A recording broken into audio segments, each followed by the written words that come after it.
Let's talk about creating value in terms of knowing your intentions. So, what are intentions? Intentions are things that you put out there to the universe that hopefully come true eventually. For example, I can start with something very simple. I wake up in the morning and I intend to get out of bed. And then I intend to take a shower. And then I intend to make coffee. So those are my intentions. As I put each intention out there, the intention comes true because I'm able to easily live into each intention and fulfill it because those are very simple intentions that I'm able to accomplish in the moment. When we get into life coaching, we get into intentions that are more complex and more all-encompassing and have greater repercussions if we either follow through or don't follow through with them. For example, your intention can be to come in and revolutionize a company. Maybe that's what they're hiring you to do. They're hiring you to get everything in order, especially the person you're working with, and really recreate everything from the ground up. The intention is there for you to do something. So intentions are very important and very powerful. With them, you can do tremendous things. You can make a lot happen. Without them, probably not. Probably not much is going to happen at all because there's not the initial intention. I know people who, before a business meeting of any kind, will have a moment and focus on their intentions. What is their intention for that meeting? It's sort of like a meditation. And when you do this, even in something small like a business meeting, you realize that you're building a series of intentions, and usually what you intend, you at least remember during the meeting. Wait a minute, I remember I intended to get this contract signed during the meeting. That's what I'm here for. That's my intention. Let's get back to focusing on that. So you at least remember your focus. And if you do this over time, you live a life of intention. Let's talk about an anticipated outcome that is intended or that guides your planned actions. Now, I've already talked about this a little bit. The anticipated outcome, remember the example, going into the meeting, having the idea that in the meeting there's going to be the signing of the contract, for example, or it can be anything. Maybe you want to make a specific contact in the meeting. You want to make yourself known to someone in your industry who you can work with. This person will be instrumental in the next level of your career or what have you. Or maybe you're working with your client and for the meeting, you want them to be able to present their new idea. That's your intention for them for the meeting. But it's important that you understand the anticipated outcome part of this. It's an anticipated outcome that is intended or that guides your planned actions. So when you have an intention, you are actually expecting to win. You're anticipating the outcome. It's not as if it's something you would like to happen or you think might happen or wouldn't it be great if that happened, and then you keep thinking about it and hoping for it and so forth. It's not of that nature. It's something that's much more proactive than that. It's something where ahead of time you realize, I want this. This is what I want. And it's very clear in your mind. It's a very set thing that's going to happen. And more importantly, you anticipate that it will happen. You fully expect for it to happen. And when you share this with your client, the power of intention, getting them to start intending things, then you have given them a tremendous gift. And remember, a lot of what you're doing is empowering your client. You're giving them the ability, the gift, the power to do what you do for them. So you're doing things for them, but really your goal is to get them to do those things for themselves. You don't want them to be dependent upon you forever. You want them to learn these skills that you have. So teaching them that when they go into a situation, they should intend to get what they want, that's a very valuable tool. Think about Donald Trump or any other person you may respect in business. When they go into a situation, they expect to win.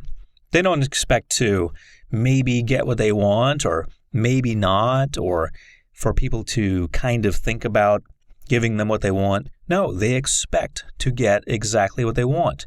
Their expectations are reasonable, meaning that they fully know they can achieve them. It may not seem reasonable to the average person, but they are reasonable to that person because they know they can get it, and they do. Let's take a look at how to communicate your intentions to your clients. Now, you're going to have intentions that benefit them. It's not as if you're going to have a list of things such as, oh, I want to make more money from you, and I want to retire at a certain age, and so forth and so on. Those aren't the intentions that you're communicating to your clients. The intentions that you're communicating to them are the intentions that benefit them or whatever it is they're doing in their personal lives or their professional lives or both. Your intentions are your best wishes for them, but they're beyond wishes because intentions, as you already know, are anticipated outcomes. You expect them to win. So it all starts with you figuring out what they're trying to do. And once you figure that out, you can look at the plan and say, okay, here's what's going on. Here's what I see. Here's how we can change that, or here's how we can get you focused on that.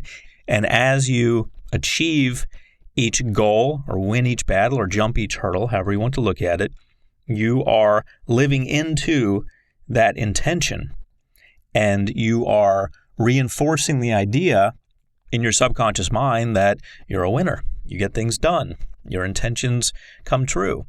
And it really doesn't take a superhuman to do this. So I don't want you to set it up as, well, there's this skill that you can learn, and if you're really up for it, then I think maybe you can master it. No, it's something that everyone can do. We all do it every day. As I started out saying, you have to intend to get out of bed. You have to intend to take a shower. You have to intend to make coffee or go buy coffee or intend to get in your car and drive to work or whatever you are doing, you intend to do it and you expect it to work out. When you think about getting out of bed in the morning, you expect to win. You expect your feet to land on the ground and for yourself to get out of bed and for that to work out. So you start out the day on a positive foot, so to speak, every day. That is the same concept that we're using when you go into a meeting and you expect to get a multi-million-dollar contract signed, or you expect your client to get that. You have intentions for your client, intentions that are going to come true. So it's not some metaphysical concept. It's something that's normal and natural. Let's talk about the coaching model in terms of the big picture. And I want to talk about your inner circle and self-awareness. Your inner circle, if you were to think of a series of circles, we're going to talk about a series of circles, but your very inner circle, the very center of everything in your coaching model is self-awareness. Self-awareness, being aware of yourself. And I want you to teach this to your client also. Your self-awareness is very important to you. So you should always work on your self-awareness, being aware of what you're doing, of who you are, of what your intentions are, of where you're going, of how you're feeling, of whether or not you're in the right situation, and so forth.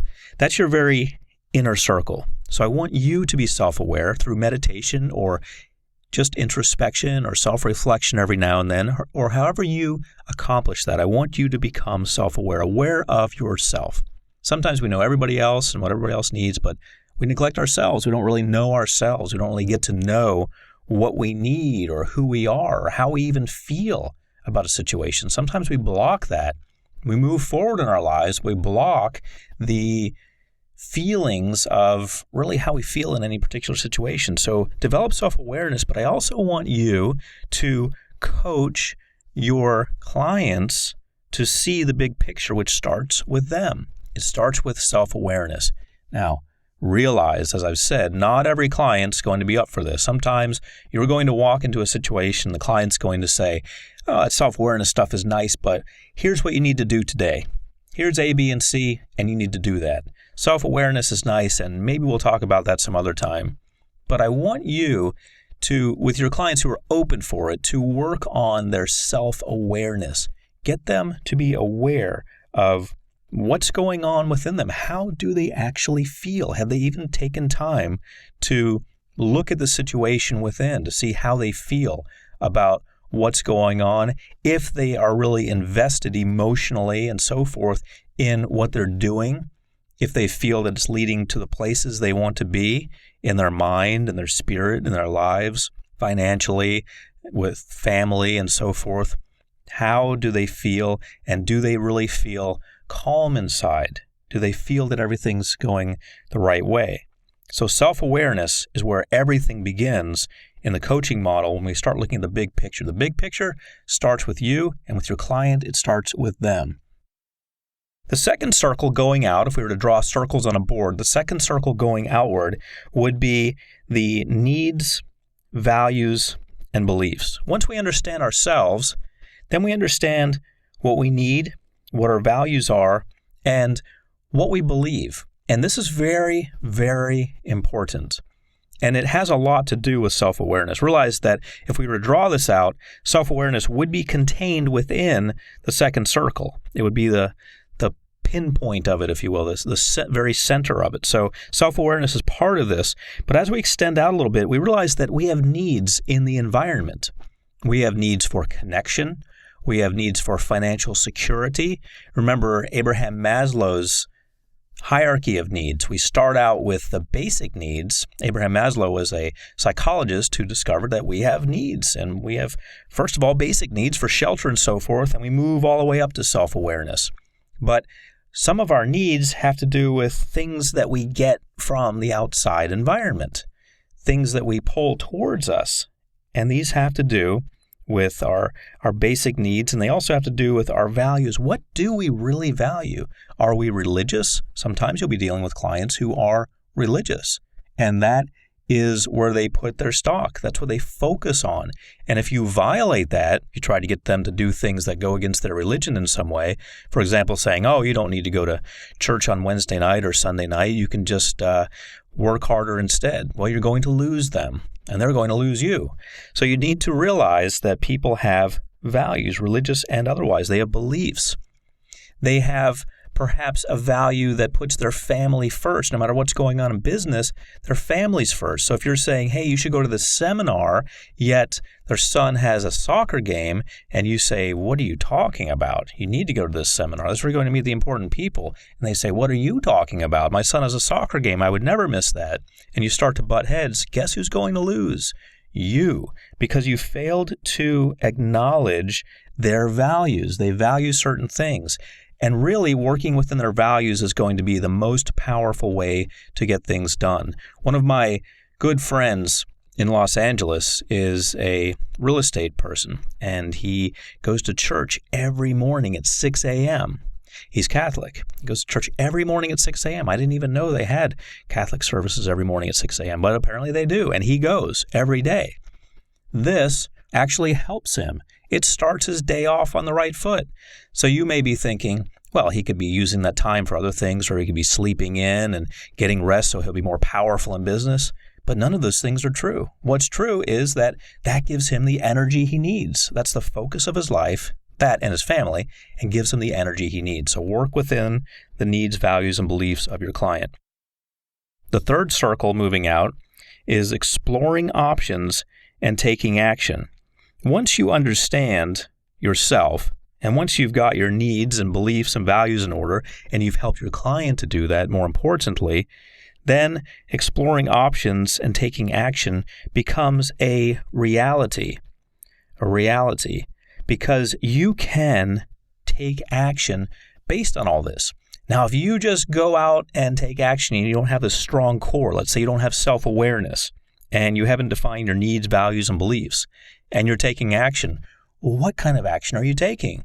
Where does the action lead? What's the basis of the action? What does it even mean? And that's where people create meaningless lives. That's where people just start doing things because they think they should do things. That's where people just take a job because they want money. And they start doing things that aren't really true to themselves. And when we do that consistently, we eventually wind up in a place of extreme unhappiness. And when we're in a place of extreme unhappiness, what happens? Everything crumbles. The whole castle that was built from cards or sand just crumbles. It gets blown over or washed away by the water. It crumbles and reveals what it really is. It's something that's built on nothing. But if we take the time to become self-aware, to get to know who we are and how we want to fit into this world and how we want to contribute. More importantly, we help our clients do that. And we have our needs and values and beliefs in orders, and we have all of those met. Everything's in order and everything's been met. Everything's okay. We have our basic needs met. We understand our values and beliefs, religious or otherwise. Then we can reach out and explore options and take action. For example, starting a business, or taking a particular job, or joining a cause, or choosing a partner, or what have you. Then we can expand out with a strong core.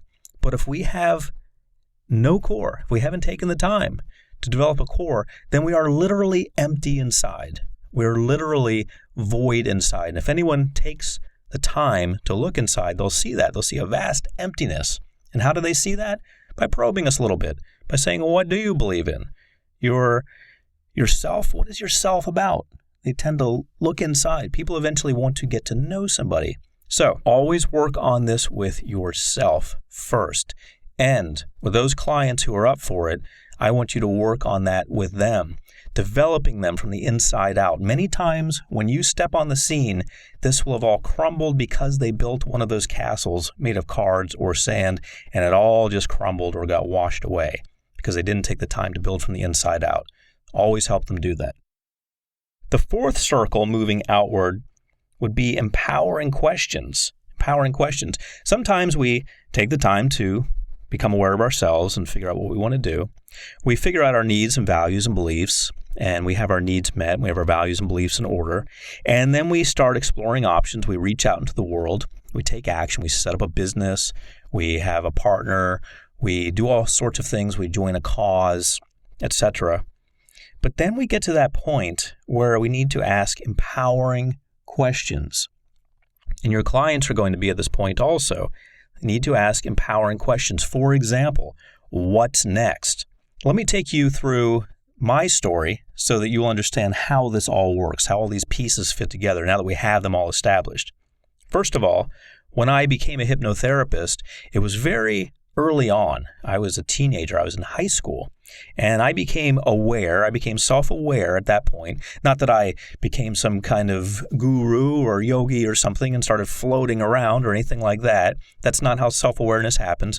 But I realized that I wanted to help other people. I was a shy kid. I didn't have a lot going on in terms of really anything. I wasn't really much into academics, really wasn't much into athletics. I played intramural volleyball, and in ninth grade, I was in the wrestling team, but didn't do so great. So around 10th grade, I discovered hypnosis. And I realized, wait a minute, this is what I need. I need to work on myself. I need to get myself out there, and I can help other people also. That was the self-awareness moment for me. Luckily, it happened early on.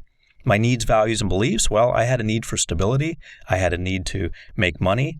I believed in God. I valued honesty, and I valued helping people. So all that fit into place. Then I explored the options and took action. I got myself an education in psychology and in education so that I was able to educate others about how to do what I do. I also learned hypnosis more thoroughly, learned neuro-linguistic programming, life coaching, etc. So I explored my options and I took action. Then came a series of moments in my life where I had to ask empowering questions. For example, what do I want to do next? How do I want to build this thing bigger and help more people? So I started organizations. I started the American University of Neuro-Linguistic Programming. I started the American Alliance of Hypnotists. I started organizations. The empowering questions led me to empowering decisions. And that's where you want to get your clients, where they're asking empowering questions, and you can lead them on the path to making empowering decisions that are going to set them up for the next powerful step in their lives. And this never ends. The empowering questions keep on coming, and the empowering answers keep moving them forward.